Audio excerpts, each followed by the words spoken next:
ಕಡೆಯಿಂದ ಏನು ಹೇಳಕ್ಕೆ ಇಷ್ಟಪಡ್ತೀನಿ? ಹೌದು, ನಾನು ವಿಶೇಷವಾಗಿ ಹೇಳೋದೊಂದೇ, ಕನ್ನಡಿಗರೇ ಮೊದಲು ಕನ್ನಡಿಗರಾಗಿ. ಯಾಕಂದರೆ ಕನ್ನಡಿಗರು ವ್ಯಾಮೋಹಕ್ಕೊಳಗಾಗಿಬಿಟ್ಟು ಬೇರೆ ಭಾಷೆ ಸಿನಿಮಾಗಳನ್ನು ನೋಡ್ತಾರೆ, ಆರೈಸ್ತಾರೆ. ಅದೇ ಥರ ನಮ್ಮ ಕನ್ನಡ ನೆಲದಲ್ಲಿ ಹುಟ್ಟಿರುವಂಥ ಎಷ್ಟೋ ಹೀರೋಗಳಿದ್ದಾರೆ, ತುಂಬ ಚೆನ್ನಾಗಿ ಆ್ಯಕ್ಟ್ ಮಾಡುವಂಥ, ನಟನೆ ಮಾಡುವಂಥ ಕಲಾವಿದರಿದ್ದಾರೆ. ಅಂಥವ್ರನ್ನ ನಾವು ಉಳಿಸ್ಕೋಬೇಕಾದಂಥ ಒಂದು ಪರಿಸ್ಥಿತಿ ಬಂದಿದೆ. ಯಾಕಂದರೆ ನಮ್ಮ ಕನ್ನಡದವರು ಈಗ ಇಲ್ಲಿ ಈ ಥರ ಕನ್ನಡ ಜನಗಳು ಕನ್ನಡ ಮೂವೀಸ್ನ ಬೆಳೆಸ್ತಾ ಇದ್ದಾರೆ, ಕನ್ನಡ ಚಲನಚಿತ್ರಗಳನ್ನು ನೋಡದೇ ಇದ್ದರೆ ಮುಂದೊಂದು ದಿನ ಇವರು ಬೇರೊಂದು ಕ್ಷೇತ್ರದಲ್ಲಿ ಹೋಗ್ಬಿಟ್ಟು ಬೇರೊಂದು ರಂಗದಲ್ಲಿ ಸಾಧನೆಯನ್ನು ಮಾಡ್ತಾರೆ. ಅದು ನಿಜ, ನಮ್ಮ ಭಾರತ ದೇಶಕ್ಕೇನೋ ಒಳ್ಳೆಯದು. ಆದರೆ ಈಗ ನಮ್ಮ ರಾಜ್ಯದವರು ಅಂತ ಹೇಳ್ಕೊಳ್ಳೋಕೆ ಒಂದು ಐಡೆಂಟಿಟಿ ಬೇಕಲ್ವಾ, ಅದನ್ನು ಕಳ್ಕೊತಾರೆ. ಇನ್ನೊಂದು ನನ್ನ ಜನರಲಿ ಮನವಿ ಏನಂದರೆ, ತುಂಬ ಸ್ಟ್ರಗಲ್ ಪಟ್ಬಿಟ್ಟು ಈ ಮೂವಿ ಮಾಡಿದ್ದಾರೆ. ಅದು ನಂಗೆ ತುಂಬ ಬೇಜಾರಾಗ್ತೈತೆ. ಮೂವಿ ಚೆನ್ನಾಗಿದೆ, ಮೂವಿ ಚೆನ್ನಾಗಿಲ್ಲ ಅಂತಂದರೆ ಏನು ಮಾಡ್ಬೋದು. ನಾನು ಸಾಮಾನ್ಯವಾಗಿ ಮೂವೀಸ್ ಎಲ್ಲ ನೋಡಲ್ಲ, ಜಾಸ್ತಿ ಹೋಗಲ್ಲ. ತುಂಬ ಕೆಲವು ಸೆಲೆಕ್ಟೆಡ್ ಮೂವಿಗಳನ್ನು ಮಾತ್ರ ನೋಡ್ತೀನಿ. ಅದರಲ್ಲಿ ಕೆರೆಬೇಟೆ ಸಿನಿಮಾ ಕೂಡ ಒಂದು ಅಂತ ಹೇಳಿ ಇಷ್ಟಪಡ್ತೀನಿ. ಮೂವಿ ಹೆಂಗಿತ್ತು? ಚೆನ್ನಾಗಿತ್ತು, ಸಕ್ಕದ ಆ್ಯಕ್ಟಿಂಗ್ ಮಾಡಿದ್ದಾರೆ. ಆ್ಯಕ್ಟಿಂಗ್ ಅಂದರೆ ಸೂಪರ್, ಹೀರೋ ಸೂಪರ್.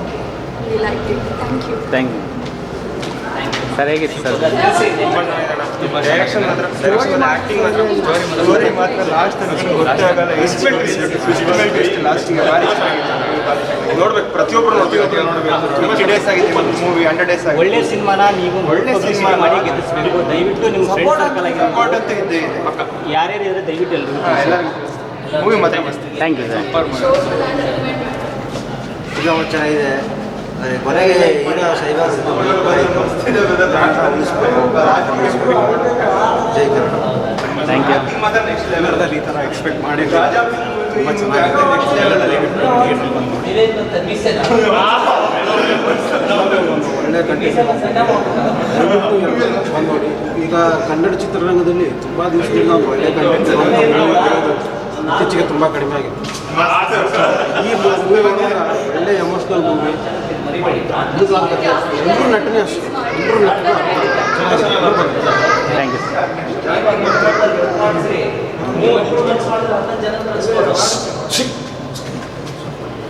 ಸರ್. ಹಾಂ,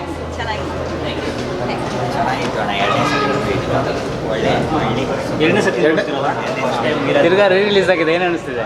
ಪರವಾಗಿಲ್ಲ, ಚೆನ್ನಾಗಿದೆ ಅಂತ ಇದ್ದೀರಾ? ಒಳ್ಳೆ ಕಥೆ ಇದೆ ಮೂವಿಗೆ. Okay. Sound effects part wait ಮಾಡ್ತೀನಿ ಮಾಡಿದ್ರೆ ಪಾರ್ಟ್ ವೇಟ್ ಮಾಡ್ತೀರಾ? ಹೀರೋಯಿನ್ ಬಂದಿರೋದ ಬೇಜಾರಾಗಿದೆ. ಪಾರ್ಟ್ ವೇಟ್ ಮಾಡ್ತೀರಾ? ತೆಗೆದ್ರೆ ಮಾಡ್ತೀವಿ. ಹಾಂ, ಥ್ಯಾಂಕ್ ಯು. ನೀವು ಮೌತ್ ಪಬ್ಲಿಸಿಟಿ ಮಾಡಿ ಹೌಸ್ಫುಲ್ ಮಾಡಿಸಿ ಒಳ್ಳೆ ಸಿನಿಮಾಗೆ ಹೀರೋಯಿನ್ ಖಂಡಿತ ಬರ್ತಾರೆ. ನೆಕ್ಸ್ಟ್ ಚೆನ್ನಾಗೈತೆ ಮೂವಿ.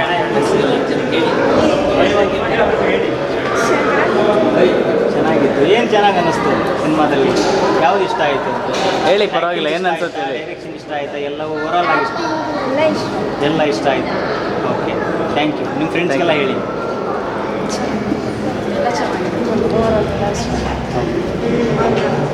ಮೂವಿ ತುಂಬ ಚೆನ್ನಾಗಿದೆ. ನಮಗೆ ಮಲೆನಾಡವರಿಗೆ ಮಲೆನಾಡು ಸೊಗಡುವ ಭಾಷೆ ಅದೆಲ್ಲ ನೋಡ್ಬಿಟ್ಟು ತುಂಬ ಖುಷಿ. ನೀವು ಮಲೆನಾಡವ್ರೇನಾ? ಏನು ಅನಿಸ್ತಿದೆ ನಿಮಗೆ ಚಿತ್ರ ನೋಡಿ? ಚೆನ್ನಾಗಿದೆ. ಮಲೆನಾಡು ನಮ್ದೇನು ಅದು ಆ ಒಂದು ಕಳೆನ ಹಂಗೆ ಕಟ್ಕೊಟ್ಟಿದ್ದಾರೆ ಮೂವಿದೆ. ತುಂಬ ಚೆನ್ನಾಗಿದೆ. All the best for thank you sir. ಮಲೆನಾಡಿನ ಸಂಸ್ಕೃತಿ ಹೇಳೋದ್ರ ಜೊತೆಗೆ ಒಂದು ನವಿರಾದ ಪ್ರೇಮವನ್ನು ತುಂಬ ಥ್ರಿಲ್ಲಿಂಗಾಗಿ ಹೇಳಿದ್ದಾರೆ. ಯಾರು ಕೂಡ ನಿರೀಕ್ಷೆ ಮಾಡಿರೋದ ಒಂದು ಕ್ಲೈಮ್ಯಾಕ್ಸ್ ಇದೆ. ನಾವು ಫಸ್ಟ್ ಹಾಫ್ ಮುಗಿಯೋಷ್ಟೊತ್ತಿಗೆ ಕತೆ ಸೆಕೆಂಡ್ ಹಾಫಲ್ಲಿ ಈ ಒಂದು ತೂಕವನ್ನು ಕತೆ ಪಡ್ಕೊಳ್ಳುತ್ತೆ ಅಂತ ಅಂದ್ಕೊಂಡಿರಲಿಲ್ಲ. ಬಟ್ ಸೆಕೆಂಡ್ ಹಾಫಲ್ಲಿ ಕತೆ ಅಲ್ಟಿಮೇಟ್ ಆಗಿದೆ, ಯಾರು ನಿರೀಕ್ಷೆ ಮಾಡದೇ ಇರೋ ಮಟ್ಟಕ್ಕಿದೆ. ನಮಗೆ ಸೆಕೆಂಡ್ ಹಾಫು ಮುಗಿಯೋಷ್ಟೊತ್ತಿಗೆ ಇಷ್ಟೋ ತನಕ ಕೂತಿದ್ದಕ್ಕೆ ಇದು ವ್ಯಾಲ್ಯೂ ತಂತು ಅಂತ ಅನಿಸ್ತು. ಎಲ್ಲರೂ ತಪ್ಪದೆ ಬಂದು ಕೆರೆಬೇಟೆ ಸಿನಿಮಾವನ್ನು ಪ್ರೋತ್ಸಾಹಿಸಿ ಒಂದು ಅಚ್ಚ ಮಲೆನಾಡಿನ ಸೊಬನ್ನು ಇಟ್ಕೊಂಡಿರೋಂಥ ಸಿನಿಮಾ. ಒಂದು ಒಳ್ಳೆ ಪ್ರೇಮ ಕಥೆ ಇದೆ. ಒಂದು ಕತೆ ಜಾಸ್ತಿ ಹೇಳೋಕ್ಕೆ ಹೋಗಬಾರ್ದು. ಸೊ ಒಂದು ಒಳ್ಳೆ ಮೂವಿ, ತಪ್ಪದೆ ಎಲ್ಲರೂ ಬಂದು ನೋಡಿ. ಎಸ್ಪೆಷಲಿ ಮಲೆನಾಡವರು ತಪ್ಪದೆ ನೋಡಬೇಕಾದಂಥ ಸಿನಿಮಾ ಇದೆ. ಹಾಗೆ ಮಲೆನಾಡು ಬಗ್ಗೆ ಇನ್ನೂ ಹೆಚ್ಚಿನ ಮೂವಿ ಬರಬೇಕು. ನಮ್ಮ ಕಲ್ಚರ್ ಬೆಳಿಬೇಕು. ಮಲೆನಾಡಿನ ಸೊಗಡು ಇನ್ನೂ ಬರಬೇಕು. ಅಲ್ಲ, ಹೆಂಗಾಗಿದೆ ಅಂದರೆ ಈಗ ಒಳ್ಳೆ ಸಿನಿಮಾನ ನಾವು ಬೇರೆಯವ್ರ ಥರ ರಿವ್ಯೂ ತೊಗೊಂಡು ನೋಡಿ ಅನ್ನೋ ಥರ ಆಗಿದೆ. ಹೌದು. ಏನು ಹೇಳಕ್ಕೆ ಇಷ್ಟಪಡ್ತೀರಿ? ಇಷ್ಟು ಚೆನ್ನಾಗಿರೋ ಸಿನಿಮಾ ಮಾಡಿದ್ರು ಕೂಡ ಜನಗಳು ಬರ್ತಾ ಇಲ್ಲ. ಅವ್ರಿಗೆ ಏನು ಹೇಳಕ್ಕೆ ಇಷ್ಟಪಡ್ತೀರಾ? ಬರಬೇಕು, ಜನ ರೀಚ್ ಆಗಬೇಕು. ಯಾಕೆಂದರೆ ನಿಮ್ಮ ರಿವ್ಯೂ ತುಂಬ ಇಂಪಾರ್ಟೆಂಟ್ ಆಗಿತ್ತು. ಒಬ್ಬರಿಂದಾನೇ ಇನ್ನು 10 ಜನ ಬರೋ ಸಾಧ್ಯತೆಗಳಿದೆ. ಇರುತ್ತೆ. ಆದರೆ ಮೂವಿಯಲ್ಲಿ ಒಂದು ಕತೆ ಇದೆ, ಎಲ್ಲರೂ ಇಷ್ಟಪಡುವಂಥ ಒಂದು ಸ್ಟೋರಿ ಇದೆ. ಈ ಕರೆಂಟ್ ಮೂವ್ಮೆಂಟ್ಗೆ ಸೊಸೈಟಿಲಿ ಏನು ನಡೀತದೆ ಅದಕ್ಕೊಂದು ಪರಿಹಾರ ಅಂತ ಈ ಮೂವಿ ನಾವು ನೋಡ್ಕೋಬೋದು. ರಿಲೀಸ್ ಆಗೋವರೆಗೂ ಯಾಕೆ ವೇಟ್ ಮಾಡಿದೆ ಅಂತ ಕೇಳ್ಬೋದಾ? ಇಲ್ಲ, ನಾವು 1 ಮಂತಿಂದ ನಾವು ಪ್ಲಾನ್ ಮಾಡ್ತಾ ಇದ್ವಿ, ಹೋಗ್ಬೇಕು ನಾವು ತುಮ್ರಿಯವರೇ, ಈ ಮೂವಿ ಶೂಟ್ ಆಗಿರೋ ಊರವರೇ. ಒಂದು ಸೆಕೆಂಡ್. ಆ ಊರವರೇ, ಬಟ್ ನಾವು 2-3 ಜನ ಫ್ರೆಂಡ್ಸ್ ಪ್ಲಾನ್ ಮಾಡಿ ಬರೋಣ ಅಂತ ಹೇಳಿ ಇವತ್ತು ಲಾಸ್ಟ್ ಟೈಮು ಸರ್ಚ್ ಮಾಡಿದ್ವಿ, ಮಂತ್ರಿಸ್ ಮಾಲಲ್ಲಿತ್ತು. ಇವತ್ತು ಅಲ್ಲಿ ಇರಲಿಲ್ಲ, ಬಟ್ GT ಮಾಲಲ್ಲಿ ಇದ್ರೆ ಹುಡ್ಕೊಂಡು ಬಂದಿದ್ದೀವಿ. ಬಂದಿದ್ದಕ್ಕೆ ಗೊತ್ತಾಗಿದೆ. Thank you. Okay thank you sir. Okay ಏನು ಅನ್ಸುತ್ತೆ ಸರ್? ಚೆನ್ನಾಗಿದೆ ಸರ್, ಚೆನ್ನಾಗಿದೆ ಮೂವಿ. ಹಾಂ. ಫ್ಯಾಮಿಲಿ ಸೆಂಟಿಮೆಂಟ್ಸ್ ಇದೆ. ಹಾಂ sir. It will be nice message for lovers even to and they families also. Okay. Thank you. Super movie, unexpected turns, ಏನು roller coaster ಅಂತೀವಲ್ಲ ಆ ಥರ. Very nice it is Kannada. Thank you. Thanks. Do some good movies. Cinema ಚೆನ್ನಾಗಿದೆಯಾ sir? ಅದು ಒಂದು ಒಳ್ಳೆ cinema. ಹಾಂ sir. ಇವ್ರದ್ದು ಸರ್ದು ರಾಜಹಂಸ ಸಿನಿಮಾ ನೋಡಿದ್ವಿ, ಒಳ್ಳೆ ಆ್ಯಕ್ಟಿಂಗ್ ಮಾಡಿದ್ದಾರೆ. ಆಮೇಲೆ ಒಂದು ಹಳ್ಳಿ ಸೊಗಡಿರುವಂಥ ಒಳ್ಳೆ ಸಿನಿಮಾ.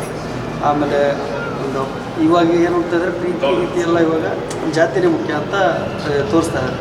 ನಾವು ಪ್ರೆಸೆಂಟಾಗಿ ನೋಡ್ಬೇಕಂದ್ರೆ ಸಿಕ್ಕಾಪಟ್ಟೆ ಆಗ್ತಾ ಇದೆ ಸರ್. ಒಳ್ಳೆ ಸಿನಿಮಾ, ಗ್ರಾಮೀಣ ಸೊಗಡಿದೆ.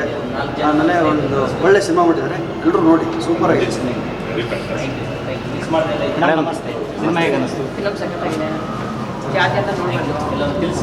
ಚೆನ್ನಾಗಿದೆ ಇದು, ಚೆನ್ನಾಗಿದೆ ಫಿಲಮ್ ಅಂದರೆ ಅಲ್ಲಿ ತುಂಬ ಸಖತ್ತಾಗಿದೆ. ಇದು ಸೆಕೆಂಡ್ ರೂಮ್ ನೋಡ್ತಾ ಇದ್ದೀನಿ, ಸಖತ್ತಾಗಿದೆ.